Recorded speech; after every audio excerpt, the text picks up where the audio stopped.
live. We're live. Yay! Woo! Oh, Well, hey, everybody. Glad you could join us. I'm Wayne Hunter, as you can see on the screen, founder and CEO of Avtech Solutions. And with me today, we've got Tim Coach from Community and Channel Event Evangelist of Cynomi, which is a great partner of ours. And then the lovely Katie Vitale, our marketing coordinator. You're fixing to have as just much fun as we are because we like doing, these events a little differently, where lots of times, we'll be given the questions we're going to be asked so we can think about them and kind of come up with what our answers are going to be. Well, I don't do it that way. We found that we want to know the question the same time as you do. So Tim and I don't know what's going to be asked. That's what's going to make it fun. So if you got questions that's in between this, or you got comments, please put the questions out there, comments out there. Katie will actually bring them in, and we'll address those questions too, because it's just an educational, open conversation we want to have. And I'm going to turn it over to Katie, unless you got something to say there, Mr. Cynomi. No, I'm good. I'm just waiting for this thing to go off the rails. Let's go. Let's do it. You're on, Katie. okay. So today's topic is cyber resilience. So let's start with kind of a softball question. What is cyber resilience and how does it differ from traditional cybersecurity? Well, I'm gonna give the softball to our guest, because you always got to be nice to your guest, especially when he buys you bourbon. First. So he puts me first. So if I say something wrong, he can correct me. That's what this is about, right? So look, for me, it's not. For me, resilience, whatever you put in front of it, resilience is about having a multi-layered approach that is constantly making sure checks and processes, procedures that allow you to ensure that there's no failure, there's no gaps, or there as little as it can be, right? So one of the best ways I love to explain it, and I seen it years ago, was the old block of Swiss cheese, right? So you take a block of Swiss cheese and there's all these holes running in and out, and then you cut them into a bunch of slices. So what you have is a slice of cheese with a bunch of holes in it, right? But if you cut 10 slices and then you alternate every slice a quarter of a turn, what you've done is you've blocked all those holes. Resilience is really kind of that same thing. It's how do you see or foresee all of the various issues and then continue putting layers in to protect yourself against cyber backup, failure, DR, whatever it is. So resilience is a multi-layered approach to ensuring your long-term protection. And I 100% agree with this, and I'll add just a little bit more to it, because everything Tim's just talked about there is that left side of stopping something from happening. The better you are at that, the more consistent in the layers you got in place, the better off you are, and you're more resilient to attacks. But nothing's ever perfect. So you also got to make sure to be resilient is, what if something happens? What's the aftermath? What do I do after that so I can continue on business and still be resilient that way? And that comes into the instant response. What is my business continuance? How do I do those things, and making sure I'm just as diligent on that side of making sure that's in line as well as you do on the front end side. So if you take both and combine that, to me, that's the full picture of cyber resilience or any type of resilience. It's how I protect, but if something happens, what do I do? And I agree, and it's that multi-layered approach, right? Because if you're talking about post-disaster, right? There's things in there that you got to assure that layered response, right? Right. The layered response, I will tell you for a fact, is the management layer to the technical layer. And what I mean by that is, let's say you have something go wrong. A tier 3, right? They're going to 5-minute you to death. I'll have it in 5 more minutes. I'll have it in 4 minutes. That's their nature. They want to win. They want to fix the problem.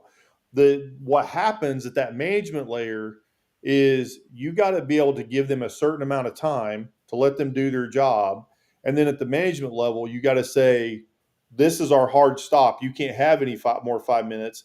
We got to go into recovery mode. We got to go into that next step, get this company up and running. Because a lot of times what people don't understand is that resilience part is, how do I keep the company functionally making money while I'm working on the disaster?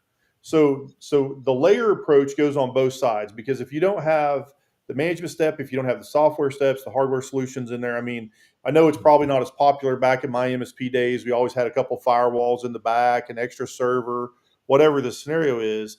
But it's the layers that you're putting in place to ensure each step of the way you're being as most proactive as you Right. can be, and you're trying to foresee where the errors are and plug that hole before you get a chance for it to actually show its ugly head.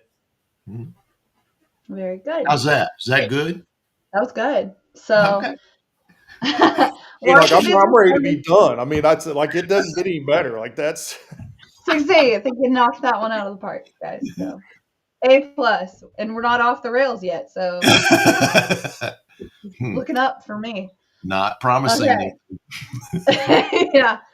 Why should business owners, especially small and medium-sized businesses, care about cyber resilience? Two things. One, one of the big things I get hit with all the time when I'm talking even to a sole proprietor, small SMBs, is nobody wants my information. Why does anybody want to even bother with me? And that's what creates the big hole. 69% of SMBs, that's sole proprietors up to 50 to 100 seat environments, 69% never survive an attack. Why? Because they don't have these things in place. And there's the easiest thing. Why do I care about that as a hacker? Okay. I always like to explain it like the reverse pyramid is I want to go in, I walk up to two houses and I've got one that's got bars on it, the other one, the door is unlocked. Which one am I going to go in? Least path resistance.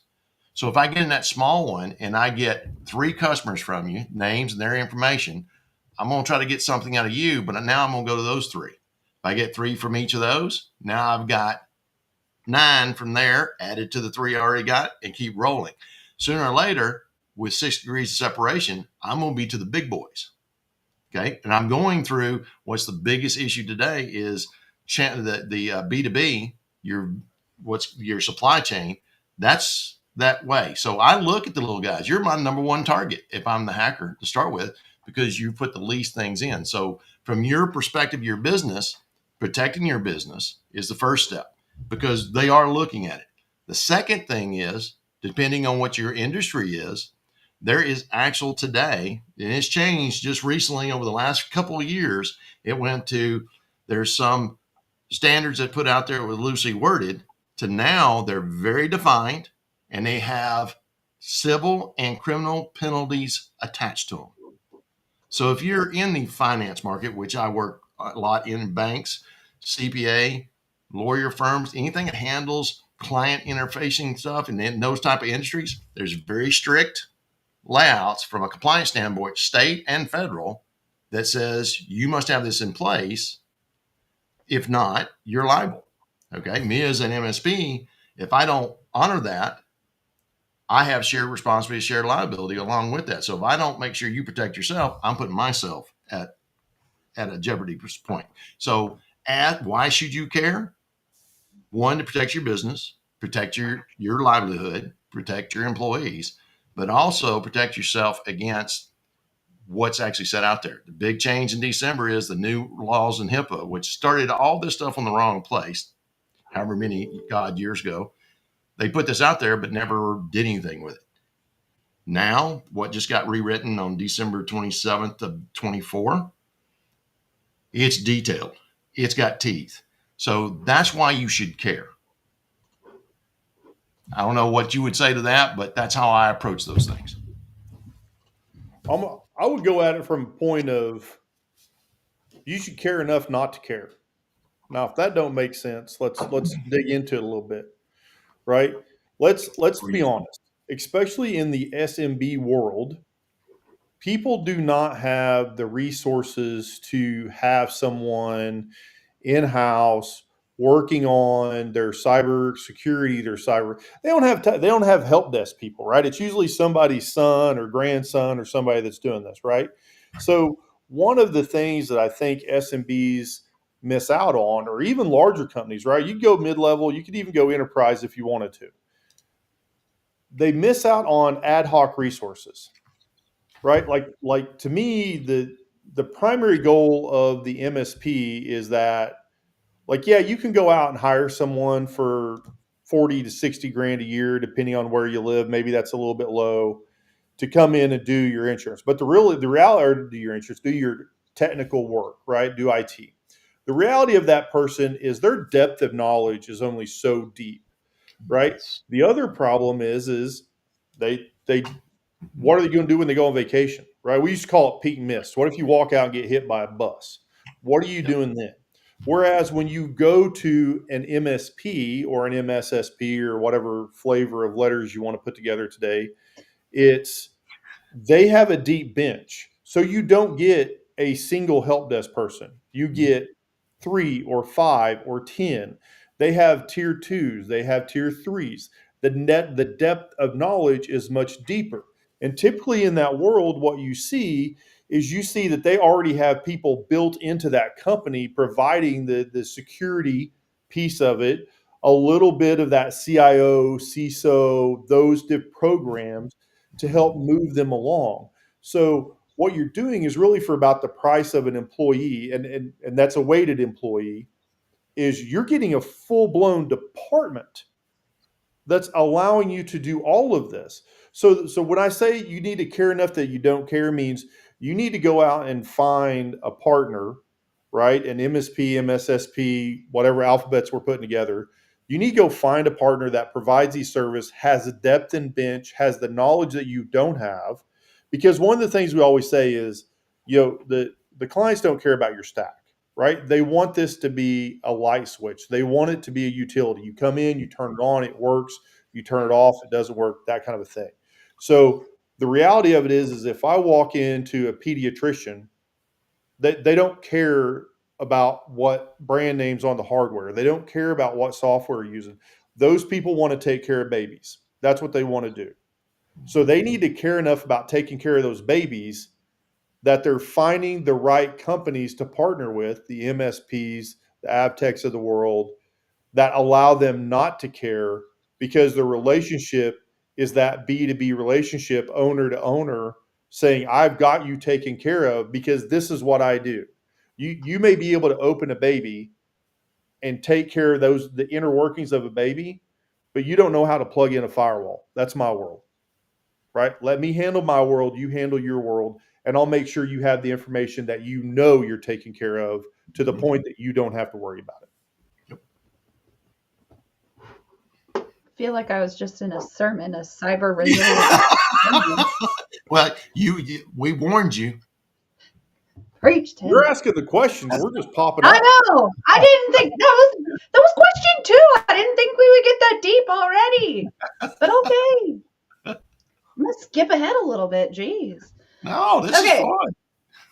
All right. So, me gathering all the information and just being, the marketing girl, I post the funny memes girl. I came across the 6 core elements of cyber resilience. So let's see if one you agree with them, and then we'll go from there. Okay. Okay. So 6 core elements: cybersecurity, incident response, business continuity, adaptability, employee awareness, and regulatory compliance. Do I think you what agree? Do we if think one's missing? I I think think if you think number about five will never have ever. our first answer to the first question, I think we covered every one of those. To be honest with you. Yeah, I was going to say. I think we agree with them. I just wanted to make sure Yeah, before I not went only do we further. agree with them, is if those are the key items. You really start looking through those things. We go all the way from the left side to the right side. You hear the thing about right of boom, which is after something happens, where your instant response and your business continuity or business impact, all that's on that right side. Left of boom, prevention. The other pieces for those are sitting on that left. So it covers the whole spectrum of what we call cyber resilience. In that, all right. Now, those are simple statements. Obviously, there's a lot of Mhm. stuff that goes into them, but I agree with all 6 because it does cover the whole spectrum that we just discussed earlier. I, Okay. I would I would agree when we Mhm. use the largest 2-letter word in existence, which is if. I agree with all those. If You do. it's all documented, SOPs, Yep. standards. It's all written down Mm-hmm. so that anybody can go to that. Like in one of my old MSPs, we had this thing called Bob. Bob was big old book. That's what it stood for. Okay. And the reality of Bob is Bob was about 12 4-inch binders if you printed it all out. And we Yeah. did because we wanted to make this big statement because we still had an office then and people come in and be like, this is a plan, look at all these books. Like, what do you want to talk about? Right. It was all great.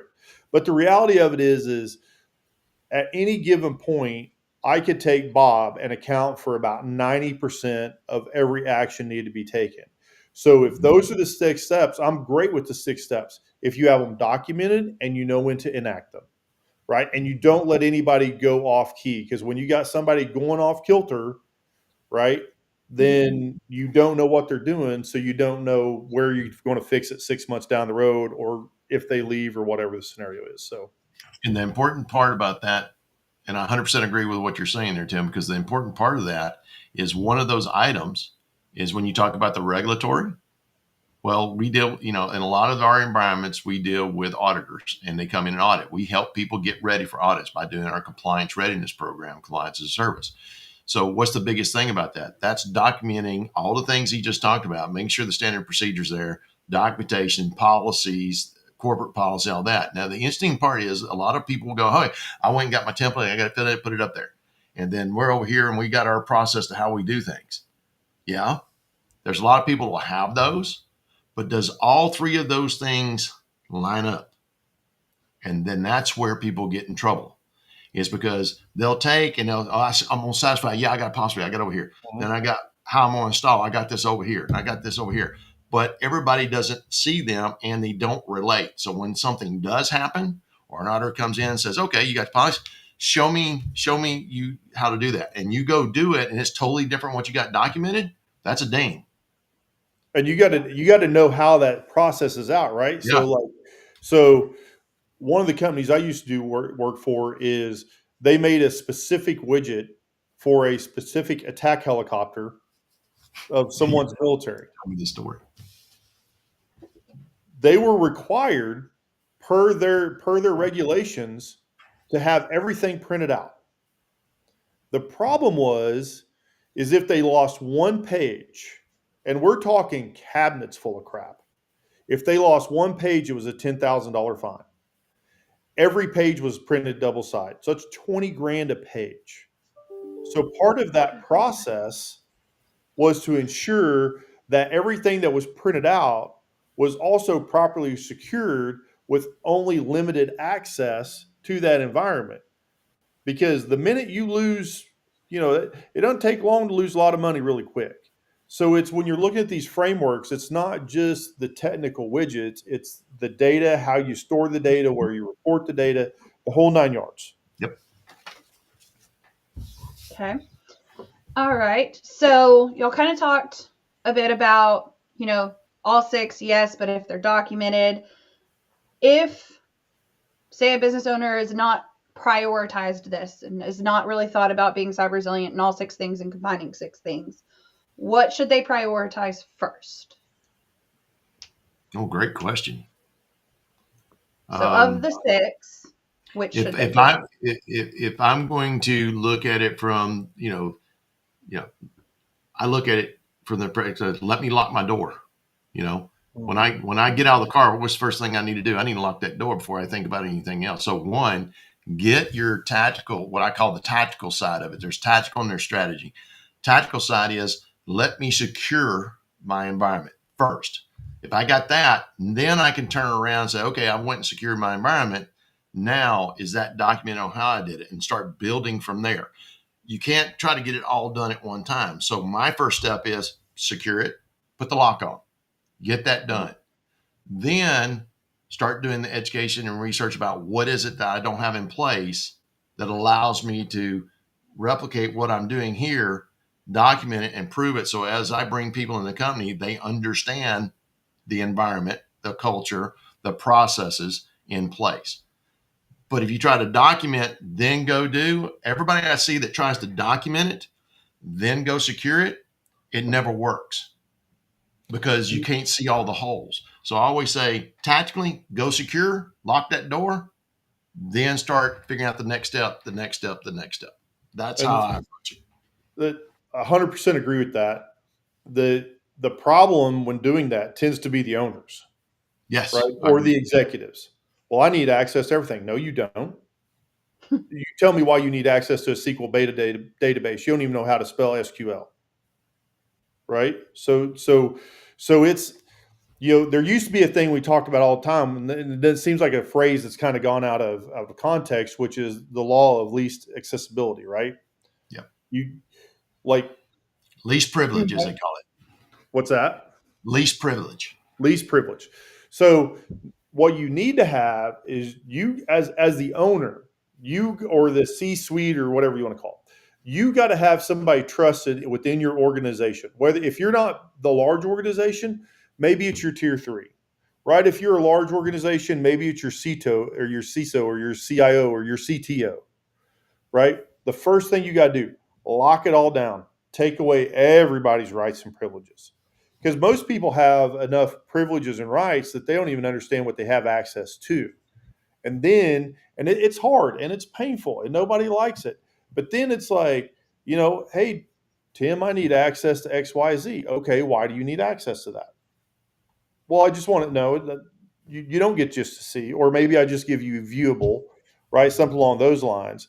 But it's you got to make sure when you lock everybody else out, you lock everybody, right? And then you only open up as permitted access is reviewed and approved, right? And I'm sorry, I know you own the joint and I know you own all the data, but that doesn't mean you need access to it all because the reality of it is most of the time you're a liability.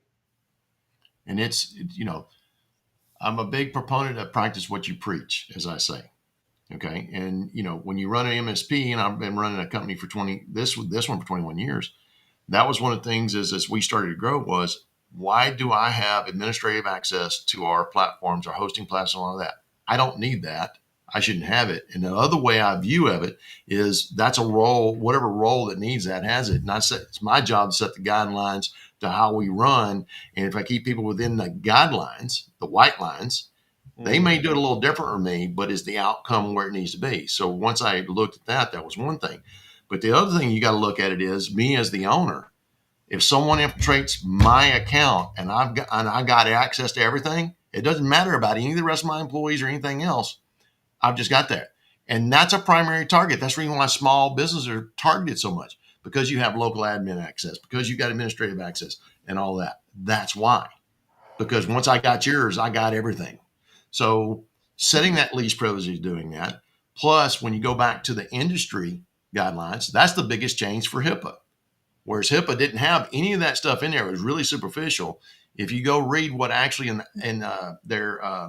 the release they just did that's going through final approval, it actually talks about least privilege and saying by role, what should a nurse practitioner have access to? What should the administrative staff have access to? And it's all the way out to the actual SaaS applications. So that's one of the big things that industry is pushing now, is putting those type of security things into place and putting penalties to it if you don't. And a lot of people say, well, they're never going to audit us. Now, you probably heard this too. Well, when are they going to come audit me? They're not going to audit me. Yeah, that's true. Most likely, unless something happens. And then when it happens, they come look and see why you got breached. And then that's when they're going to hit you. And that just falls right then. But there's one thing about, say you can afford to pay the penalties and all that. That's all well and good.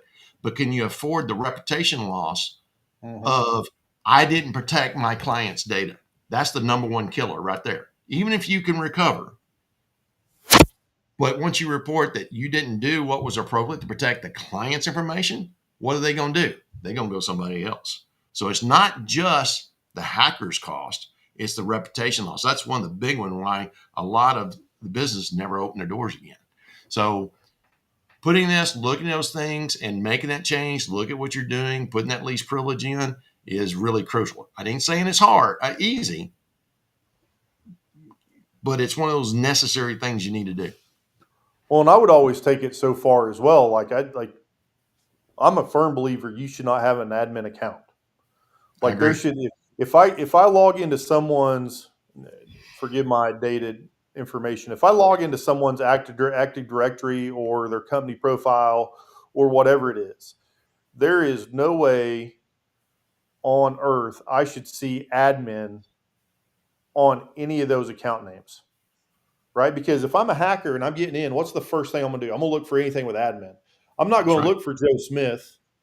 I'm not going to look for Jose Canseco if I'm a baseball fan.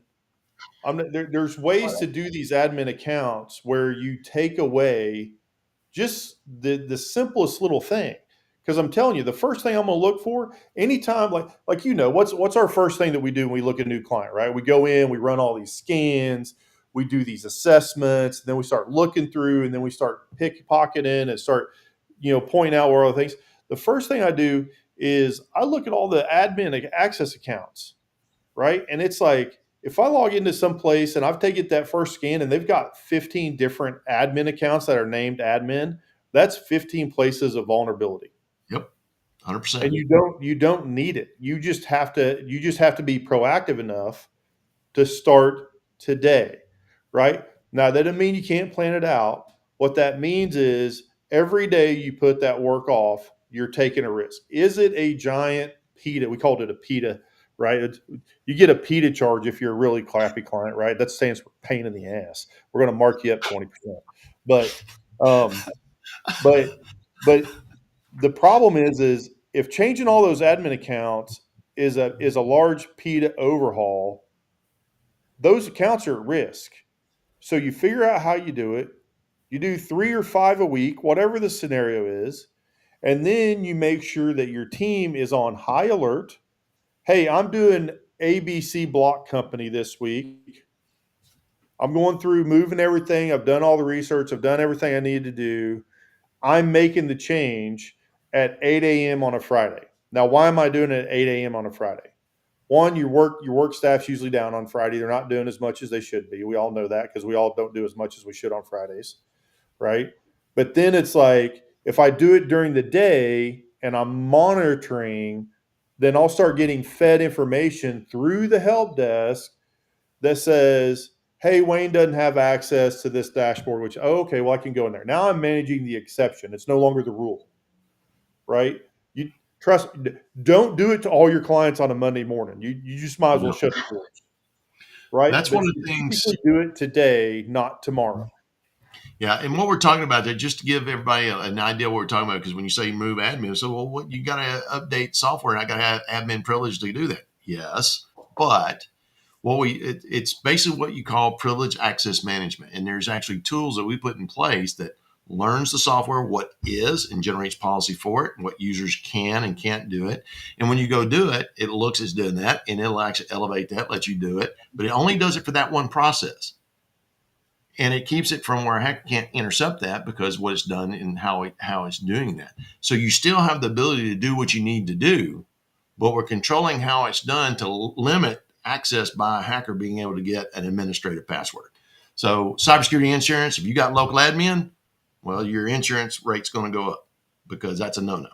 So that's one of the things we make sure every one of our clients have is that privileged access management to do that. So business runs the way it needs to. People will be able to do what you need to do, but we can also get rid of the administrative accounts out of there. We even do it for our own techs. They don't even have a domain admin. We use the same tool to elevate to do a job. So now it's audited and tracked. I can see everything that happens and goes on. So it's another one of those layers. So it's totally can still do the business. You still do what you need to do. We're just changing the way we do it to protect you better. That's the best way I can put that in place. Okay. So hearing y'all talk about this, if I'm me and I say own my own company and I'm Locked out. smaller, Locked this out. seems You're you locked out. I'm done. I'm out. You couldn't give me. I don't even think I have that much access to begin with in my actual role, and I shouldn't because I don't know that much. So I definitely don't need access to things. So, I don't want it either. That's another big thing. I don't want it. No, thank you. Anyways, but if I'm a small business owner, this seems kind of overwhelming. So, what are some most cost effective ways for small business owners to start improving their cyber resilience? So, Well, if we're the most starting with cost locking the effective, door, what's the most cost effective way for me to lock the door? the best bang for your buck, the most cost effective way to do it is find someone that knows what they're doing and figure out how to do it so it's palatable to your budget. Because not everybody can go out there and like, look, I've been a part of budgets that are, or projects that are $250,000 and take 2 years to complete. Not Mm-hmm. everybody can do that, right? So if you can do, can you do $100 this month or 500 or 1,000 or whatever the scenario is, right? Find an expert. Trust me, you're not the expert. If you're out there making dog food, if you're running a construction company, if you are the expert and you make more money than anybody else money in the history of retirement solutions, you are not an IT expert. So find someone, have them come in because most of the time they'll work with you and figure out a way to get a palatable plan that you can pay the expert to do it. Sounds Wayne's like a good typing, I idea. hear him. Yeah. I know, right? When I present, I do a lot of presentations, and I present to CPA societies, and their membership comes in, and they'll have sole proprietors, all this, and I get that same question all the time: is let's look at what is the basis. Now, I always go to that basis piece of what we need to protect, and let's get those base pieces in place, and then figure out where it goes. Because I'm a firm believer of providing what we try to do is enterprise class technology at a sole proprietor's budget. Okay. It can be done. We have sole proprietors we're doing it for and goes off this. But what we look at is find a partner that's going to educate you. Find somebody that's willing to educate you and understands your business. There's plenty of MSPs out there that know technology, but they don't understand business. Okay. You need to find someone that can, one, understands business industry at the level as standard business as a whole, but also willing to educate themselves on your industry that's going to help you and understand how you're impacted in what you do to be for your business. And then bring those things in a strategic way that actually helps that business. So to me, it's about a business conversation, not a technical conversation. Because if I don't understand your business, how in the devil can I help you?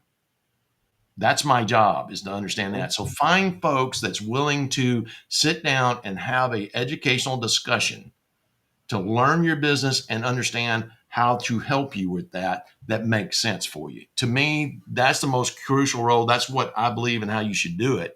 And if you're not getting that, it's like going to Best Buy or going to Walmart. The difference is they got the same tool there. Which one's a penny difference? Does that solve my business requirement? No. Does it educate me? No. All I've done is decide on, I'm going to spend a cent less here versus here. But does that do something for my business? Do they understand my business? If you don't have that, that's what you need to look for. To me, that's the number one thing, that educational and knowledge about business. And I think just to tack onto that, go out and find someone that's an expert in your field, right? So like it's pretty well known, right? Like Wayne and Avtech, they do a lot of banking, right? He Mm-hmm. mentioned CPAs. CPAs are not easy to deal with, right? They have versions of software that are years and years old because their Yep. clients are years and years old, and they have to access something from 1973 for some boat that somebody bought that wrote it off on a company when they're getting audited, right? So if you say, okay, I'm a bank and I need someone to come in. I'm a small bank. I'm a credit union. I'm, community bank, whatever it is. How do I find someone that can help me sooner without having to do all the education that Wayne's talking about? That's when the SMB finds someone that specializes in their vertical, right? Because I mean, nobody outside of a specialized dental MSP will touch a dentist office. They're hard to learn, right? The software is hard. So like if you're trying to find someone and you go interview 10 MSPs, right? and you're like, how do I pick? Go to your banker buddies. Hey, who you guys using for your technical help, for your IT stuff that already understands you, right? Or, it's this group is kind of a controversial group. You either like them or you're not, and everybody has them. But, there is power in the BNI groups. And it's not necessarily a set. Well, I don't think it's necessarily sales, which is what the BNI groups are sold as. I think it's the relationships of having industry experts at your fingertips. So when somebody does come to me and say, hey, you know what? I just opened up this third bank in this rural place and I need someone to do this. Does anybody know anybody in the area? Yeah, yeah. Let me introduce you to Wayne. He already knows it. He's already got it down. He works great with auditors. Like, we don't have any problems. And then what ends up happening is someone that's an expert in those fields or in those silos ends up getting their foot in the door to that first one because it's in their area. And then next thing you know, you've got banks all over the place because now the auditors are your friends and they're the ones that's being proactively selling for you. And the other bankers going to these big banking events, and they're saying, oh yeah, you got to go talk to these guys because they're really good at what they do. Right. So it's a bit more on the make sure that you're getting in line with someone that may already know the business so you don't have to completely educate them. Mm-hmm. That's a good point. Oh, I'm here to make Also, it. That's what I do. I know you are, and you're also getting a little sales pitchy for Avtech, and you may see a clip of yourself on an Avtech social post. Right, I'm in, right? So, Tim Coach approved. That's what it's going to say too. They are approved because trust me, I just don't get on and do webinars with everybody. Fair. Okay. So we have touched on a bunch of different compliance, HIPAA, and then banks have their own sets, CPAs have their own sets. How does regulatory compliance strengthen your cyber resilience, and how can businesses stay compliant without getting overwhelmed? I think the first question is, do you need regulatory compliance? And then what regulatory compliance it is that you need, right? So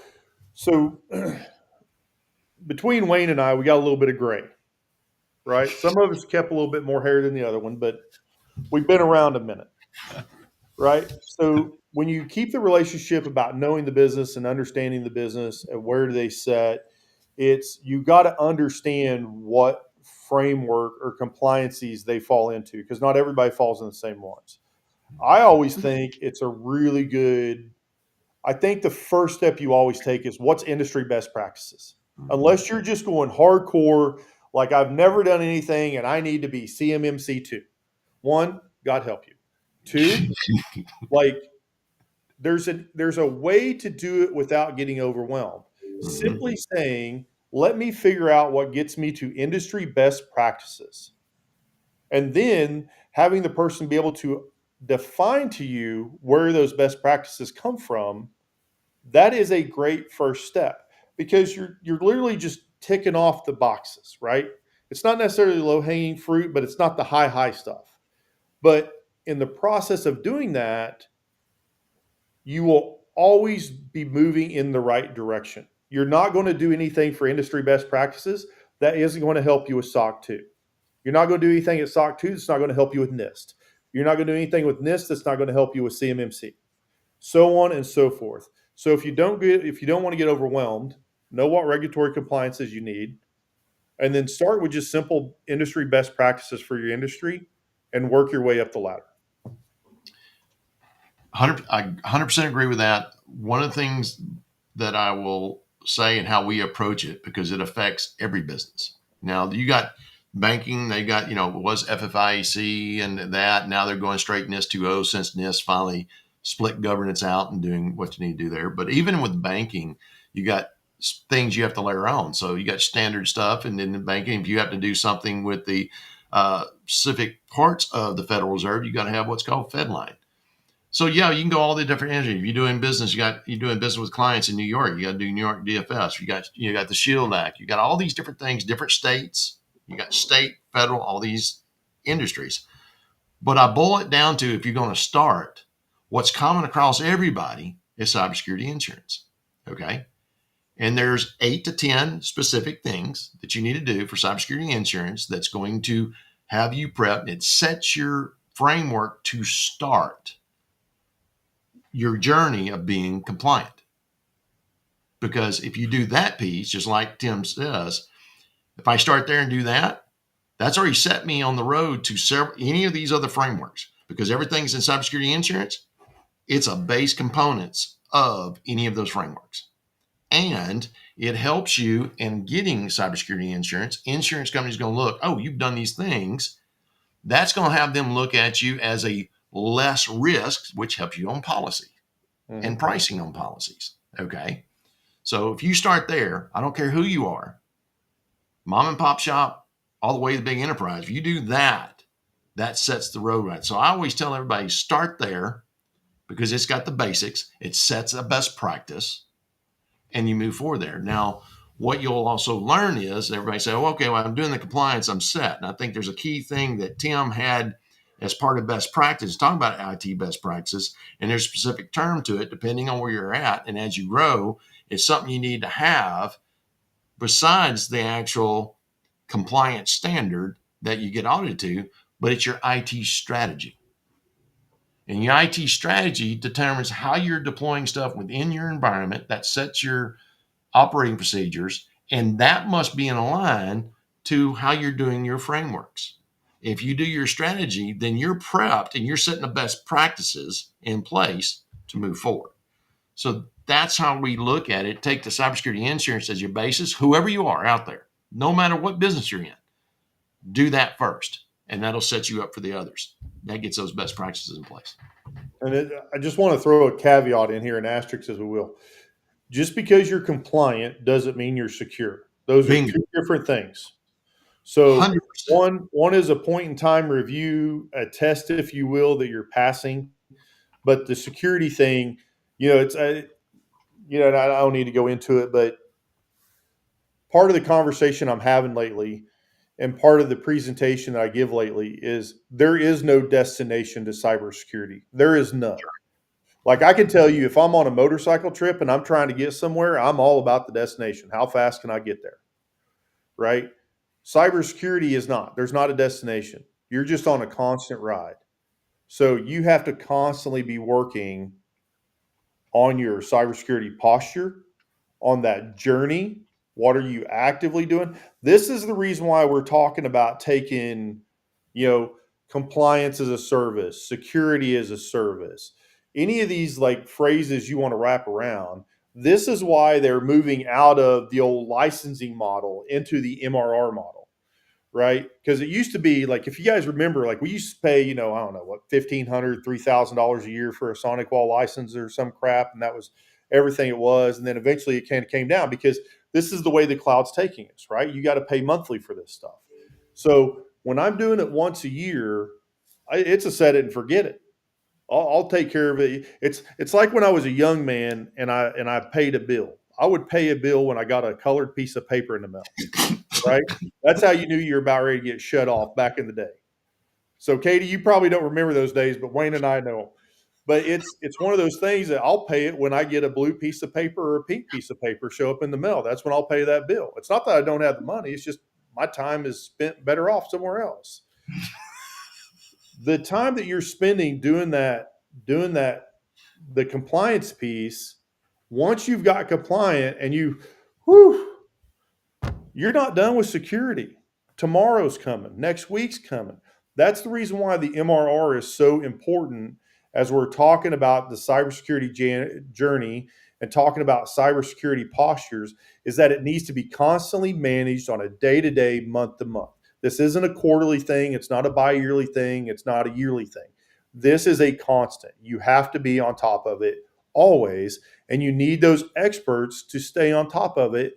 And if you're worried about what you're doing as a business and you're not in the business of IT, you need a trusted partner to do that. Okay, kind of a good segue because you mentioned partners. What role do third-party vendors? Yay, Tim!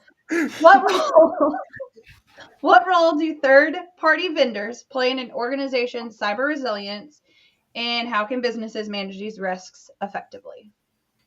Great input.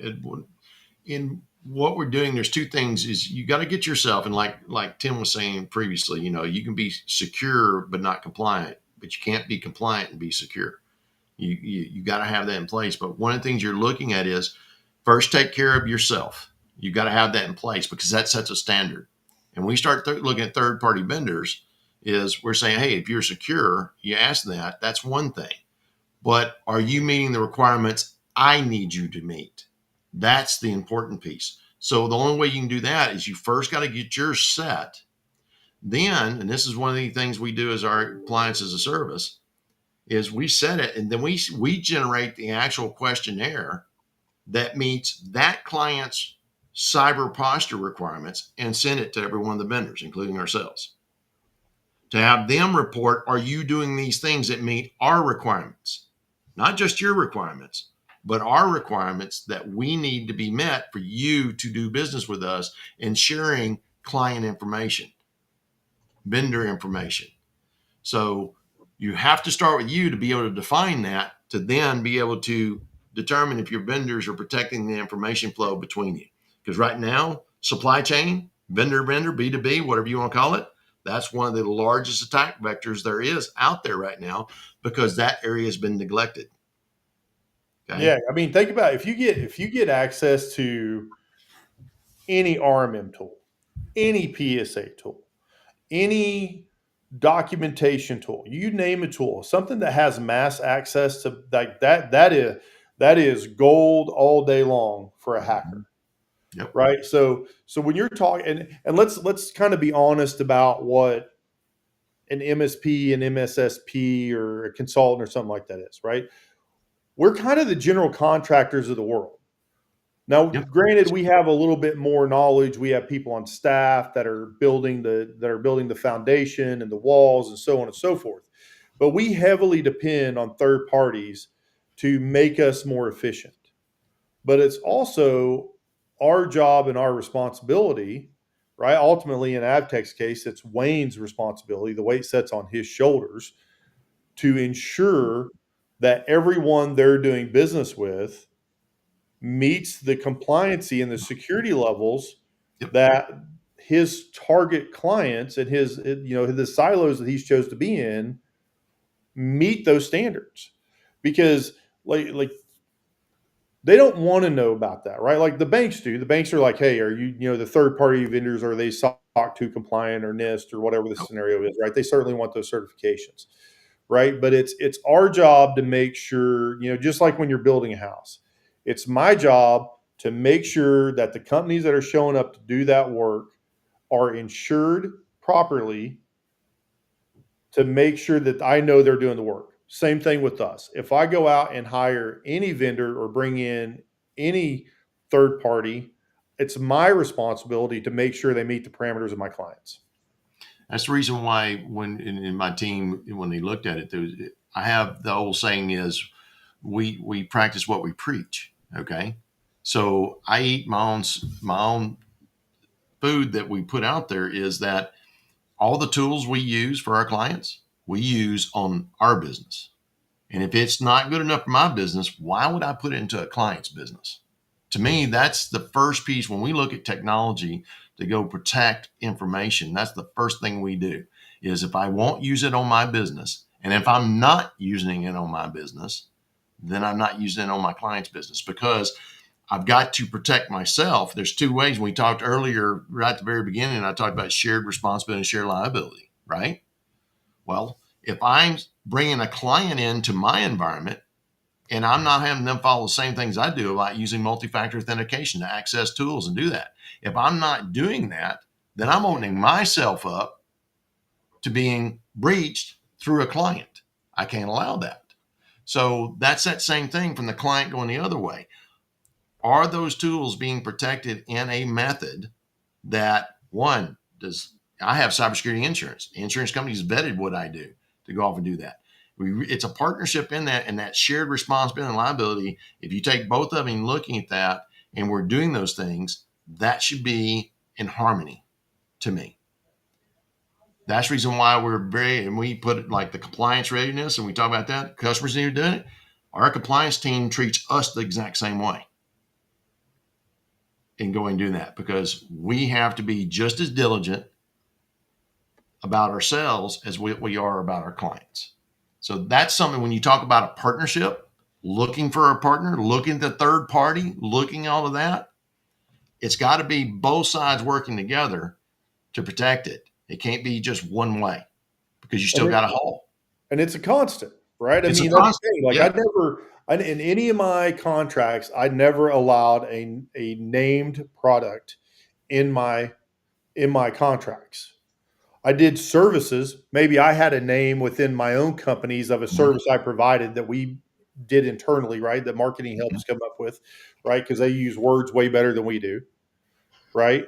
But the idea behind it was Wayne and his team is constantly evaluating products. And my responsibility to you as my client is, if I find a product that's better than what I'm using today, then I have the ability to change products because you've entrusted me with that decision by hiring me. If Mhm. I need a different, I mean, who would have thought 10 years ago, 5 years ago, that any of us would use Windows Defender, Oh no, I would right? have just no. Or, but the thing is as products change, as things comes better, or as you're doing a stack evaluation and you're like, hey, these four products kind of do the same thing, but this one over here does all of it, then I'm going to get rid of four products and I'm going to go for the one. Yep. Right? That's part of that relationship that you have, is that you need to be involved from that standpoint to ensure the products you're putting forth not only are the ones you use, but are the ones that's best for your clients. And that's the reason why I never would put a named product in a contract. Yeah. It's technology always evolving. And I agree with you. Several years ago, not that long ago, a couple of years ago, I would have told you there's no way I would ever put Defender in there. Now it's one of the best tools out there. It's at the top with some of the others. Right, and Uh, that's where, and not to name other ones, but that's where Huntress was ahead of the game. When Huntress came out, if you were a Huntress partner, they came out probably what it was, a year and a half, maybe two, ahead of the rest of the world, including Microsoft, with a product that managed Windows Defender. That's mhm. when it became the reality for me, Yep. Yep. I agree. right? And then obviously, as things evolved, and Microsoft was like, "Hey, we actually got something here. Like this is real. People like it, Yeah. right? We need to come out with a management platform to do this with." Right? That's where you have the ability to do that, because now all of a sudden it's like, okay, well, there's these other features that Huntress I really like, but I no longer need this feature. I'm going to go ahead and move that over to this one here. Mhm. Right? Makes it super easy. Yeah. It's always evolving, because that's everything I look at is I'm going to be delivering things, and the tools are going to change, because you Hmm. go get some vendors that'll be working on stuff, and then all of a sudden they get complacent and something passes it, and I need to be able to do that. And the involvement of the market changes of all the different technology out there, even how we do business and go to market changes. So we got to make sure the technology is evolving to do that. So that's when we have a lab, we're testing stuff all the time. So the customer does not have to do it. All they need to do is focus on their business. And I'll continue to go back to, it's about the business. If I'm enabling, and it kind of goes back to your statement, know enough to where you don't have to know it, Hmm. know enough about I know enough about their business so they don't have to worry about what I'm doing to make sure they're running their business. They can focus on their business. It Yep. all goes back to that. That's what they want to do. Yeah. They want to focus on their business. They don't want to focus on IT, right? Yeah. They don't want to focus on any of the other contracts other than what they have to do that. So when they find partners like Avtech that specialize, that know what they're doing, that they can trust, has a good reputation in the industry, that frees them up. It doesn't free them up from the overall responsibility, but it Right. does free them up from the day to day. And it's like, Exactly. okay, now I can have, and I know I'm gonna get kicked for this because I talk about it all the time. That's man, I hate a QBR. I hate a QBR like nobody's business. I hate a QBR because I don't think it does a good enough job. I think it's fine for like here's a status report, right? Like this is your pulse. But that's not sitting down with a business owner having a conversation about where's your business going. We've seen an increase in your data. You look like you're getting ready to make some moves. Are you? Because we need to help you plan for that. Right. And that's exactly what a CIO, a CTO, a CISO, that's what all those positions do. But when you're SMB, you don't have all those positions. It's on AvTech, it's on Wayne and his team to see that in the background so that you can trust that I, as a business owner, Wayne's got that. And when Wayne sees an anomaly, he's going to come to me as if he is my employee, because he's my partner, and show me the way that I need to go versus me trying to figure this out on my own when I can barely turn the computer on most days. And one of the things, when you talk about QBRs, TBRs, whatever you want to call them, I agree with you. To me, a lot of people use them the wrong way. They'll go in, let's review the tickets that were done this past month. Why do I care? Okay, hey, there's a report. They can go read. I can put it up into the report section. They go read that if they want that status. But from my perspective, I'm going into it, where you're going in the next 90 days with the business. What are you trying to accomplish? What projects are you trying to do that's going to move your business forward? Let's make sure we have that plan.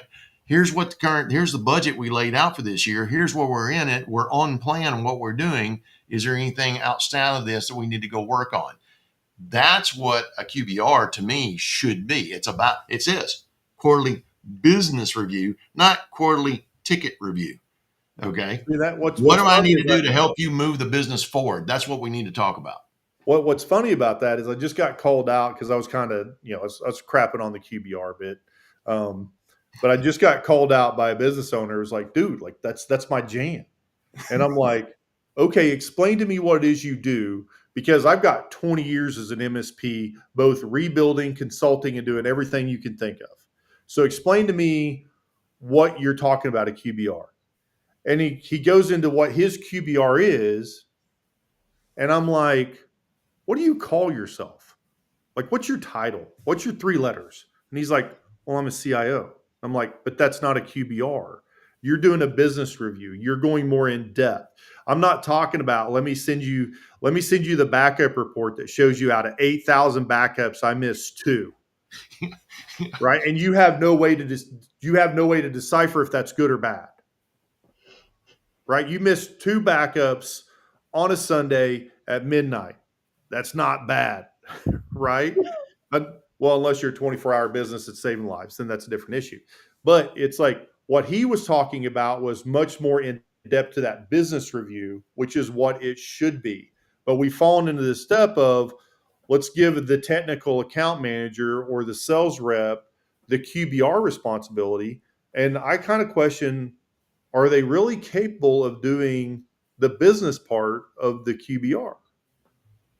Well, that's the reason why when we look at the TBR, that's the CSM and the service manager going over, hey, here's all the stuff we got going on, all this working good, but here's an area where we're seeing an increase in tickets, what's going on there. Here's what we're seeing. We recommend that we put this in place to go solve that.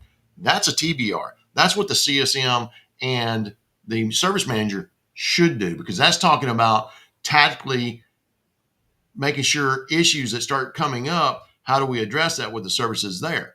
From a business layer, a VCIO, owner standpoint, having that business discussion about, okay, that's tactical. I'm talking about strategy. Where's the business needs to go in the next 90, 120, 180 days, so we can make sure we're putting the right things in place to make that happen. So there's a need for both, but the resources that do it are different, and they're different level of discussion. And I think one of the best benefits that come out of that people fail to understand correctly is the financial repercussions. Yeah.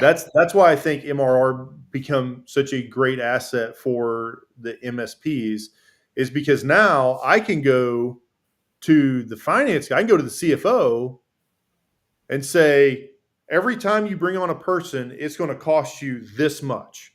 So they know when they're planning out, I need to add this much overhead to a person. Or you say, look, this is where we need to go with X, Y, and Z on your business side, on the technical side of your business, so that you can grow. You need to start planning for that financially now, Yep. Right. So that's where it becomes more of that integration of partnerships. You're part of the business. Is you're not just talking to the owner. You're having conversations with the CFO. You're having conversations with the CPA. Like you're literally integrated with them, that they don't want to have a meeting without you, because they understand at the heart of everything they're doing, whether they want to or not, technology is the backbone of their business. And if they don't have a trusted person managing that, and not just a partner, but a person, that relationship, if I know I can go to Wayne and Wayne's going to make sure that I'm safe and secure as I open my next 3 branches, or I build out this new thing, or I put on a new branch as we're going to move into mortgages or whatever the scenario is, that's the value of the relationship, not just a partner you pay to take care of turning on and off your printer. 100% agree. Cool. How do Okay. we do? You know, I think I maybe asked like 5 questions out of my 44. So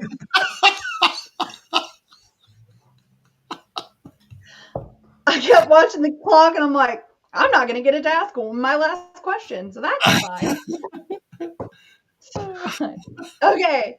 Just quickly recap. We can do episode 2 later on. That's right. Hey, we might have to, because like I said, there were 44 questions on this list. We didn't even get into AI. We didn't get into measuring and proving how we track these things. Didn't touch that. So it's It sounds fine. like we got a whole series we need to do. Apparently. There you go. All right. Well, wrap us up, Dad. Well, Wayne. Sorry. I hope, even though we only addressed 4 questions, we talked about some really crucial things in my mind, is because a lot of it, I think the great questions about how someone gets started, what's the first steps they need to go off and do, understanding the roadmap of, that's a journey, not a destination. I think that's really crucial for everybody to understand, because it's always evolving out there. So I hope everybody got something out of this. If you got questions, reach out to us. Be happy to do this, and I'm sure we're going to do this again. So, and we'll cover the next 4 or 5 questions that you have out of your 44 questions. But Yeah, I hope everybody has a blessed day. Tim, you got any closing remarks, buddy? Oh, thanks so much for having me on. I really enjoy this. Like my heart and soul has been the MSP since I stepped into this world, and making sure that everybody achieves. I want people to see and be able to achieve what their dreams and their goals are. I love this community. I love the fact that we're just on here, talking about how to improve things and make things better. And it's one of the best industries and communities I've ever been a part of. And thanks so much for having me on. Sounds great, man. And I'll see you soon. We'll have that bourbon we talked about. Maybe 3. Got it, buddy. All right. Appreciate everybody.